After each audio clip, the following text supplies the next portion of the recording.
Go off-grid. Build a studio in the middle of nowhere. Generate your own electricity using environmentally sustainable methods, grow your own veg and shit in a bucket. And then once you've done that, try going off-grid in your DAW.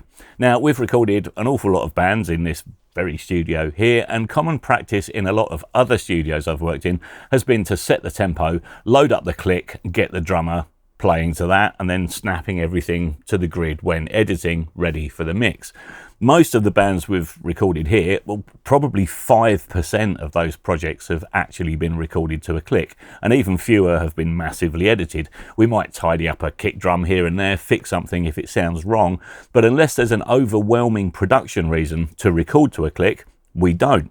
And that does two things. Firstly, it makes the performance sound like a performance. It retains the human elements that make music music. And the second thing is that it can have a huge effect on the transient information across multiple tracks. Back in the days of tape, we used to record to 2-inch 24 track running at 30 inches per second. And 30 inches per second is pretty damn fast. A lot of people who haven't experienced recording to tape before can be quite taken aback when they see for the first time just how fast that stuff moves across their heads. And what happens when you record at 30 inches per second is this. Now, I haven't got a 30-inch long piece of 2-inch tape, so here's a 24-inch camera strap. This is passing the record heads in under a second, and if you spool that back by hand and listen, you will find that even with the tightest of bands, the transient on the kick might be here, and the accompanying bass note might be here or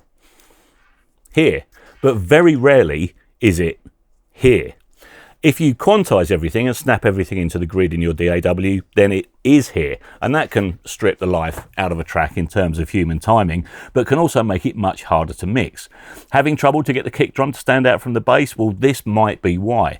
Both those transients are competing for the same point in time, whereas on our tape, they're not. And with a good performance, this isn't perceptible as a timing error. You can't hear the bass note on beat 1 coming in slightly before or after the kick drum on that same beat when you play the tape back. You don't hear a da-donk, you hear a mwah.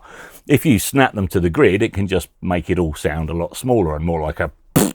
It can be very difficult to achieve separation. Any phase issues can become more apparent, and your transients just haven't got room to breathe. So bear that in mind the next time you reach for that quantize button, especially if you've recorded a live performance with real musicians and you're after that analog sound. Don't forget, the analog sound wasn't so much about how the tape sounded, it was the way of working and the accumulation of those old school workflows that affected the overall result, the way the music was performed, captured and mixed.